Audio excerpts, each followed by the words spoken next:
Hello, everyone. My name is Lori Bradner, and I'm with the Florida Aviation Network. We are broadcasting live and in the clear. We are broadcasting from the terminal building at Sebring Regional Airport. We are celebrating 14 years of the U.S. Sport Aviation Expo. We have an absolutely beautiful day here, and I have the best job in the entire world with the Florida Aviation Network. Not only do I get to speak with aviators, I actually get to speak with aviators and authors. And today I have with me aviator, author, you restore planes as well, Mr. Syd Jones. Captain Syd Jones, it's so nice to meet you. Nice to meet you too. Thank you for being here. Our We pleasure. are here today, and I am so excited. And is it okay if I show the book? Of course. I've got to show the book. It's called Before and Beyond, and I'm going to say this wrong, Nihihao? Perfect. I said it right. You did. Nihihao Zero. And you've got to tell me about this book. This is awesome. Tell me a little bit about the book, because the story is fascinating, Captain Jones. Well, the book is about the time period when my wife and I were working for the Pacific Aviation Museum. We helped start that museum out in Pearl Harbor, and obviously... And that's Captain KT? Captain KT, Yes, that's right. she's one of my favorites. That's right. Everybody knows her. Yes. So she and I worked out there, and we were looking for exhibit ideas for the museum, because the museum was just starting, and came upon this interesting story. We were trying to find artifacts from the Japanese side of the Pearl Harbor attack. Right. Very, very rare. Yes. And without belaboring the point, I spent a lot of time doing research, trying to find anything that I could find. And I noticed a story about an airplane that crashed on an it's not really uninhabited, but it's so far removed from the rest of the Hawaiian island chain, it's actually called the Forbidden Island. No one can go there. It's privately owned. Even today? Even Captain today, Jones, that's you can't right. Go there. You cannot go there. Okay. And so there was a story of a Japanese Zero that actually landed there during the Pearl Harbor attack. It had had battle damage from the attack on Pearl Harbor, and it had flown to Nihihao, and the pilot had hoped to be picked up by a Japanese submarine that was supposed to be offshore there. Okay. Not many people know that a Japanese Zero, which was at the time the most advanced naval aviation fighter in the world, was on American soil, intact, and a Japanese pilot that had participated with all his data and information, who had participated in the Pearl Harbor attack, was alive and in good health on American soil. The people on the island of Nihihao knew nothing of the Pearl Harbor attack. And so, obviously, this Japanese pilot lands in a shot-up warbird. They don't know what to do with the guy. But let's backtrack just a little bit. Okay. The whole Pearl Harbor attack idea, which is covered in the book, was actually prophesized by a fellow named Billy Mitchell. Now, anybody that knows anything about aviation history has probably heard Billy Mitchell's name. And in 1925, he actually predicted the Pearl Harbor attack would happen. He wrote a long paper about it, and he said the first bombs would land on Ford Island in Pearl Harbor when the Japanese attacked us on a Sunday morning at 7:30. He made that prophecy in 1925. It gives me goosebumps. Well, he was a little bit wrong. He's about a half hour late. Half an hour late. I was going to say that. But he did a pretty good job.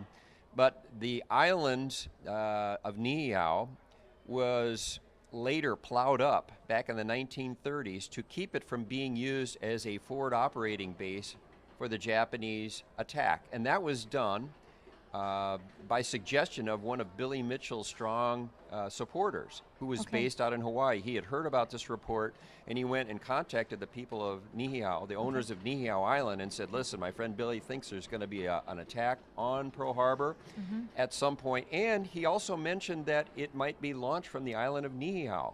And so we want to keep you guys from being part of this attack. What can we do about it? And they decided to plow up the island with big checkerboard style plow furrows all over the island to keep airplanes from landing there. Billy Mitchell wasn't thinking in terms of aircraft carriers launching the attack. He actually thought the Japanese would bring their airplanes to Nihihao Island because it was isolated, remote, and flat, unlike the rest of the Hawaiian island chain. And so they would actually launch the Pearl Harbor attack from Nihihao Island.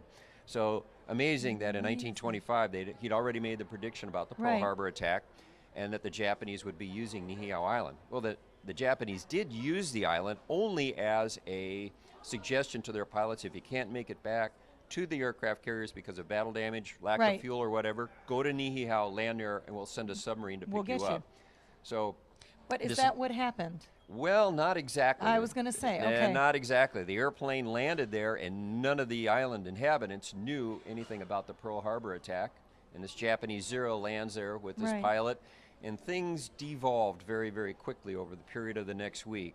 Okay. Without going into too much detail. Yeah, we don't want to give the book away, but, we don't want to give the book away. But I'm interested. Can you give a little bit? I'll give you a little hint. Okay, a little hint. The pilot was sequestered away from the rest of the island population because in time the islanders kind of got a little nervous about him and kind of suspected that something wasn't quite right. They had no communication with the other islands. They did not know that martial law had been declared in the Hawaiian island chain, and so there was no boat traffic going back and forth between islands. There was no way for them to find out what had happened. And the owner of the island was a fellow named Mr. Robinson. He was on another one of the Hawaiian islands and couldn't make it back, so he had no way of telling them. So there was no communication.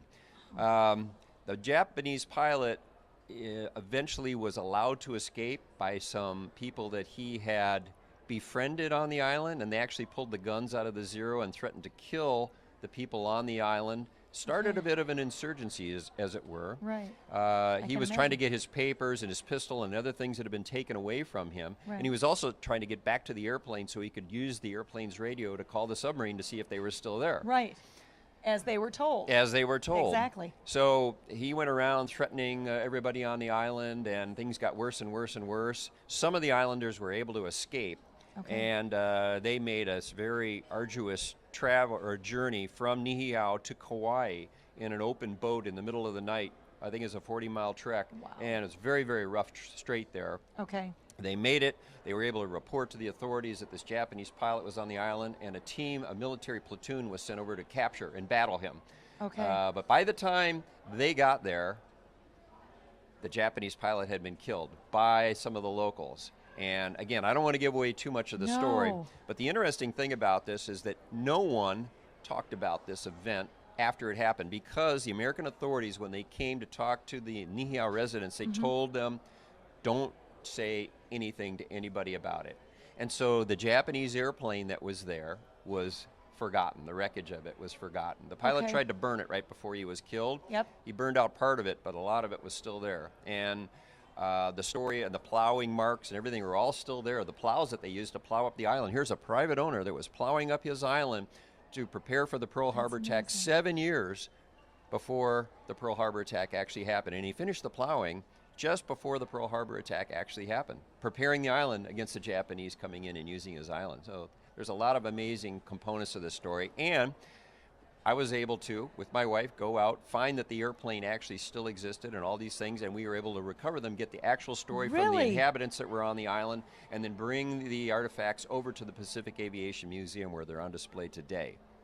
That is spectacular. Now, that sounds like the whole story. Actually, it's not. There's quite a bit more to it. We just scratch the surface. So if anybody wants to find out more about it, we're going to be overdoing at one of the forum buildings. Yes, I think Captain Forum Jones, 1. I was going to say, where can people buy the book? Can they come see you? Yes, they can. They come talk we'll be selling copies. Because I know there's other books there that Captain KT, both of you have authored. And will you be signing books? And where can they find you we'll be autographing books over there. We'll be out the Forum Center. I think it's Tent 1, if I recall. And we'll be there for a large portion of the day. Now, I have to ask you, because you and your wife are just spectacular individuals, and it's such a joy to have you. What's next? Well, we're keeping that under our hats for now. Oh, I knew it. So that's classified. You'll be the first person we tell. Okay, so you promise you'll come visit us at the Florida Aviation Network with your next book and tell us? I promise. Awesome. Captain Jones, it is so nice to have you. You must tell your wife, Captain KT, that I said hello. And folks, we do not want you to miss this. Please come. We definitely, this book, and I understand, I was looking through it earlier. I want to read it. It is full of not only just the information, but pictures. Yeah, there's that a you've lot of taken, stuff that's never before that been were published. taken. Yeah. Exactly. Well, I tell you what, it was such a pleasure to have you. Thank you so much for taking the time out of your busy schedule to come see us today on the Florida Aviation Network. My name is Lori Bradner. I'm with Florida Aviation Network. We are here at Sebring Regional Airport. We are celebrating 14 years of the U.S. Sport Aviation Expo. We've got something for everyone here.